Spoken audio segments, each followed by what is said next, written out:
You just hold up your hand when you're ready. Okay. Good morning, everyone. Good morning. Okay, so today I am going to do another read aloud. I read a story to you the other week. Do you remember what that story was called? Raise your hand. Let's remember to raise our what? When we have questions, when you have a question for me, raise your hand because I only have 2 ears and I can't, how many mouths are here? Probably 20 something, right? 25, and I can't hear 25 with 2 ears. Yes, ma'am. What was the name of the book that we read before? Aloud. How many of you enjoyed that book?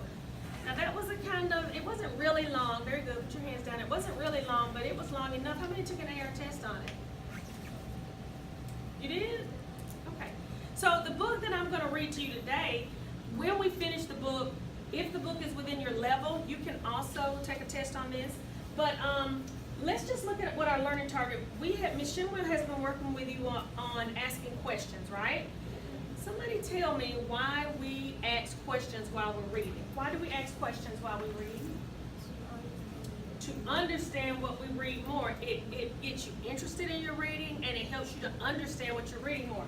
So this is your target. I can ask good questions as I read to help me understand. So that's the whole purpose of questioning, is to help you to be, seriously, to help you to be able to understand. Another word for understand is comprehend. You heard that word before?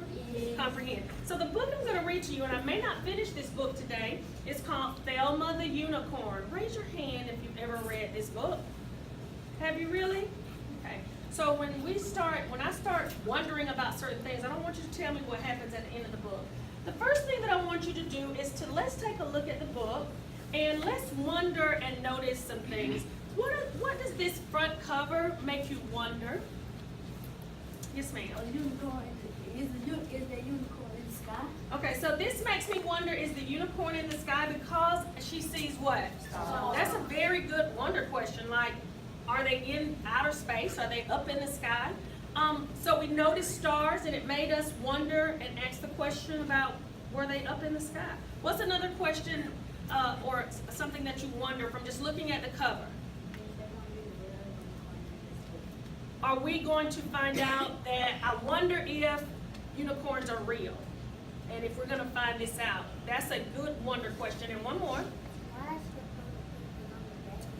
So you wonder why what?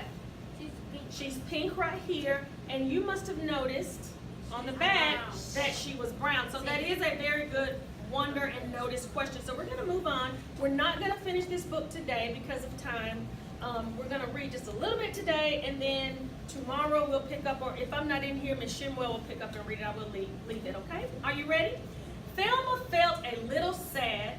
In fact, she felt forlorn. You ever heard that word before, forlorn? That's a big word that means something real small. We'll talk about that. It says she felt a little sad. In fact, she felt forlorn. You see, she wished with all her heart to be a unicorn. So I wonder, because it said in the book that Thelma felt a little sad, and then it said, in fact, she felt forlorn. I wonder if forlorn means sad. How many of you think, one finger you think forlorn means sad, 2 fingers you think forlorn means something else? Let's see your fingers. 1, you think it means sad. 2, you think it means something else. Okay. We'll find out later. Okay. All right. Her best friend's name was Otis. He liked her quite a lot. He said, "You're perfect as you are." But Thelma said, "I'm not."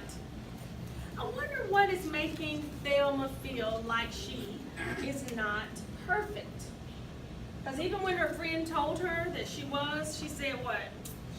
I'm not. So something has her feeling what? Like she's not what? Perfect. Okay. And that was when she saw it, a carrot on the ground. It gave her such a great idea. She squealed, and thank you, she squealed and jumped around. Now, I'm asking questions as I read, because you ask questions before you read, you ask questions while you're reading, and you ask questions after you're finished. So I'm wondering, what about the carrot made her jump up and down? And I'm also thinking, what other animals like carrots? What other animals like carrots? Raise your hand. Yes. Bunnies or rabbits? So does she want to be a rabbit? No. Well, how do you know? You don't know yet. But what we did notice was that the title was called The Unicorn. So that makes us think maybe she wants to be a unicorn. So I got a deeper question. Do unicorns eat carrots? No. All right, she took that simple carrot and she tied it to her nose. I'll say that I'm a unicorn. It might just work. Who knows? So she did not want the carrot to eat like bunnies and rabbits. Why did she want the carrot? To be a unicorn. To put it on her head as a what? Unicorn. As a unicorn has, okay? All right, so I want you to do something. We're going to kind of pause for a minute. Don't worry about it. Don't worry about it. We're going to pause for a minute, and I want you to turn and talk to whoever is next to you. You don't wait. You don't know what to turn and talk about. I want you to talk about what other things you think she may see or find, like she did the carrot, that's going to allow her to be able to apparently be a unicorn. What if she found the carrot, right? What else is she probably going to find that's going to make her become a unicorn? And I'm going to let you see this picture while you talk about it. Go ahead and talk for about a minute. So you can talk with her. You can talk with them. She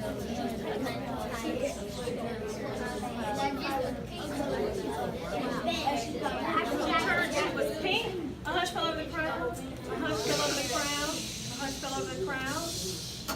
She turned pink. So in my mind, something dealing with pink is going to come along. Let's see.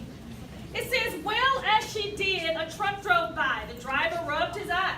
Good grief, is that a unicorn? He shrieked in great surprise. As Thelma watched the swerving truck, it very nearly hit her. Would you believe that truck was filled with nice pink paint and glitter?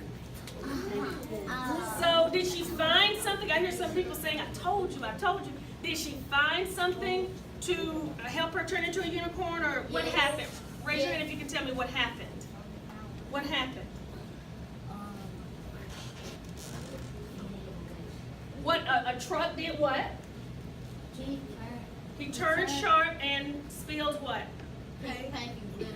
Paint and glitter. Pink paint and what? Glitter. Very good. So we're going to stop there so that you're going to be in suspense about what happens. But I want you to just remember and remember how I did this, because you can also do this while you read. Not when you're reading with somebody necessarily, but when you're reading by yourself. The same way you all ask questions, and I ask questions like, I wonder why they did that. I wonder what's going to happen. You do that too. You can do that too. And that is going to, sit up, baby boy, that is going to help you to be able to understand what's really going on. Sometimes we don't understand what's going on because we don't take the time to ask questions.